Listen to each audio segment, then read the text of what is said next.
Hi all, എല്ലാവർക്കും നമസ്കാരം. Welcome back to retro focus. നമ്മളിന്നൊരു ചെറിയൊരു വീഡിയോ ആയിട്ടാണ് വന്നിരിക്കുന്നത്. കഴിഞ്ഞ ദിവസം മുതുക്കൻസ് വ്ലോഗിൽ വന്നൊരു വീഡിയോയെ പറ്റി നമ്മളൊരു വീഡിയോ ചെയ്തിട്ടുണ്ടായിരുന്നു. ആ മുതുക്കൻസ് വ്ലോഗിൻ്റെ അതേ വീഡിയോയിൽ ഒരു കമൻറ്റ് വന്നിട്ടുണ്ടായിരുന്നു. ഡോക്ടർ റോബിൻ്റെ അസ്മാദിയായിരുന്നു, പണ്ട് മാപ്പൊക്കെ പറഞ്ഞ പിന്നീട് ആ മാപ്പ് പറയിപ്പിച്ചതാണെന്നൊക്കെ പറഞ്ഞ് വിവാദപരമായ കാര്യങ്ങളിലൂടെ കടന്നുപോയ ഒരു വ്യക്തി വന്ന് കമൻറ്റ് ചെയ്തിട്ടുണ്ടായിരുന്നു. നിങ്ങളെല്ലാവരും ഓൾറെഡി ആ കമൻറ്റ് കണ്ടു കാണുമെന്ന് അറിയാം. ആ കമൻറ്റിൽ ആ വ്യക്തി മുതുക്കനോട് പറഞ്ഞിരിക്കുന്നത് എങ്ങനെയാണ്: പണ്ട് ഞാനായിരുന്നു കണ്ടൻറ്റ്, ഇപ്പം ഞാൻ മാർപ്പാപ്പ, സത്യം എനിക്കും നിനക്കും അറിയാം, എൻ്റെ കാര്യത്തിൽ വിവി കുറ്റക്കാരനല്ല.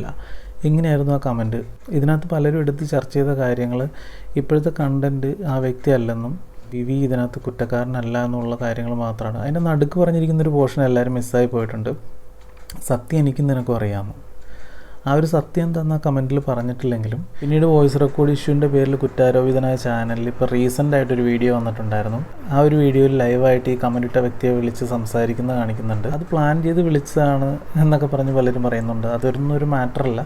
ഇവിടെ നമ്മൾ സംസാരിക്കാൻ ഉദ്ദേശിക്കുന്നത് ആ ഒരു കോളിൽ പറയുന്നുണ്ട്, ഡോക്ടർ റോബിന് വേണ്ടിയിട്ട് മാപ്പ് പറഞ്ഞിട്ടുള്ള വീഡിയോ ചെയ്ത് കൊടുക്കാൻ പറഞ്ഞത് ഈ മുതുക്കൻസ് വ്ലോഗ് ആണെന്നാണ് പറയുന്നത്. ഇതേ കാര്യം തന്നെ ഈ കമൻ്റ് ഇട്ട വ്യക്തി സായിയുടെ കോളിൻ്റെ ഇടയിലും പറഞ്ഞതായിട്ടാണ് എൻ്റെ ഒരു ഓർമ്മ.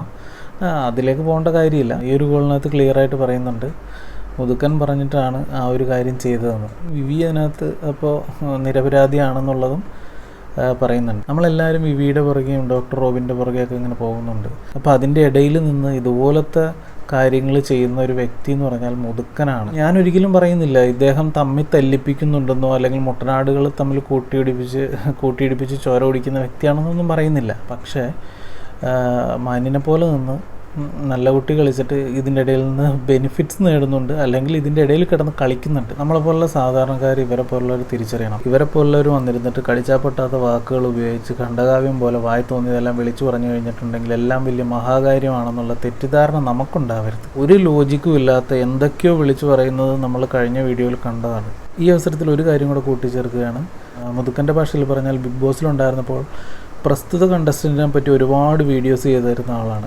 അകത്തെ കാര്യത്തേക്കാൾ കൂടുതൽ പുറത്തെ കാര്യങ്ങളും പേഴ്സണൽ കാര്യങ്ങളും എടുത്ത് വീഡിയോ ചെയ്തിരുന്ന ആളാണ്. ഈ പ്രസ്തുത കണ്ടസ്റ്റൻറ്റ് പുറത്തിറങ്ങി കഴിഞ്ഞപ്പോഴത്തേക്കും മുതുക്കൻ്റെ ചാനലിൽ പ്രസ്തുത കണ്ടസ്റ്റൻറ്റിനെ പറ്റിയിട്ടിരുന്ന ഒറ്റ വീഡിയോസ് പോലും കാണാനില്ല. പറഞ്ഞ കാര്യങ്ങൾ മാറ്റിപ്പറയില്ലെന്ന് നിലപാടിൽ ഉറച്ചു നിൽക്കുമെന്നൊക്കെ പറഞ്ഞിരുന്ന ആളുടെ വീഡിയോസൊക്കെ എന്തിനാണ് മുക്കണത്? പലരെയും വെല്ലുവിളിച്ചും വോയിസ് റെക്കോർഡ് വെച്ചൊക്കെ ഒരുപാട് വീഡിയോസ് ചെയ്തിട്ടുണ്ടായിരുന്നു. ഒറ്റ വീഡിയോസ് കാണാനില്ല. പറഞ്ഞ കാര്യങ്ങളിൽ ഉറപ്പില്ലാത്തതുകൊണ്ടാണല്ലോ ആ വീഡിയോ മുക്കേണ്ടി വന്നത്. ആ വീഡിയോയുടെ ബാക്കിയിൽ പല വ്യക്തികളും കാണിക്കുന്നുണ്ട്. ഇവരെല്ലാവരും ഒരു ഗ്രൂപ്പായിരുന്നു എന്നുള്ളത് നമുക്ക് മനസ്സിലാക്കാവുന്നതാണ്.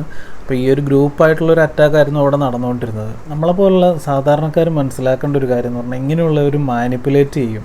ഇവർക്ക് കുറച്ച് ഒരു നിലപാടില്ല. അവരപ്പോഴത്തെ കാര്യത്തിന് വേണ്ടിയിട്ടാണ് ഇതെല്ലാം ചെയ്തത്, അവരുടെ നേട്ടത്തിന് വേണ്ടിയിട്ടാണ് ചെയ്യുന്നത്. അല്ലാന്നുണ്ടെങ്കിൽ ഇപ്പോൾ ആ വീഡിയോസ് ഒന്നും അവർക്ക് മുക്കേണ്ട കാര്യം വരില്ലായിരുന്നു. നമ്മളെല്ലാവരും ശ്രദ്ധിക്കേണ്ട കാര്യം, നമ്മളൊരു ടൂളായി മാറാതിരിക്കുക, നമുക്ക് വ്യക്തമായ നിലപാടുകൾ ഉണ്ടാവുക. ഇതുപോലുള്ള ആൾക്കാരുടെ വാക്കുകളിൽ നമ്മൾ മാനിപ്പുലേറ്റായി പോകാൻ പാടില്ല, ഇൻഫ്ലുവൻസായി തീരുമാനങ്ങൾ എടുക്കാൻ പാടില്ല. അതുപോലെ തന്നെ എൻ്റെ ഈ വീഡിയോ കേട്ടിട്ട് ഒരിക്കലും നിങ്ങൾ അത് പൂർണ്ണമായി ശരിയാണെന്ന് ചിന്തിക്കരുത്. നിങ്ങൾക്ക് എന്തെങ്കിലും ഇതിനകത്ത് പറയുന്നതിൽ കാര്യമുണ്ടെന്ന് നിങ്ങൾക്ക് സ്വയം വിലയിരുത്താൻ പറ്റിയാൽ, സ്വതന്ത്രമായിട്ട് നിങ്ങൾക്ക് ചിന്തിക്കാൻ പറ്റിയാൽ അതായിരിക്കും ഏറ്റവും നല്ല കാര്യം.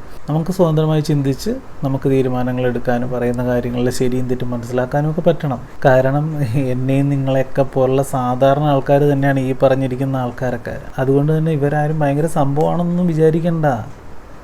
നമ്മളെപ്പോലെ തന്നെയുള്ളവർ തന്നെയാണ്, നിങ്ങളെപ്പോലുള്ളവർ തന്നെയാണ്. നമ്മുടെ കേരളത്തിലെ യൂട്യൂബേഴ്സിനെ എടുത്തു നോക്കിയാൽ സാധാരണക്കാരായിട്ടുള്ള വ്യക്തികൾ തന്നെയാണ് നല്ല യൂട്യൂബേഴ്സായി മാറിയിരിക്കുന്നത്, നല്ല കണ്ടൻറ്റ് തരുന്നത്, പ്രേക്ഷകരുമായിട്ട് അല്ലെങ്കിൽ ഇതിൻ്റെ വ്യൂവേഴ്സുമായിട്ട് നല്ല രീതിയിൽ മിങ്കിൾ ചെയ്യുന്നവരൊക്കെ അങ്ങനെയുള്ളവരാണ്.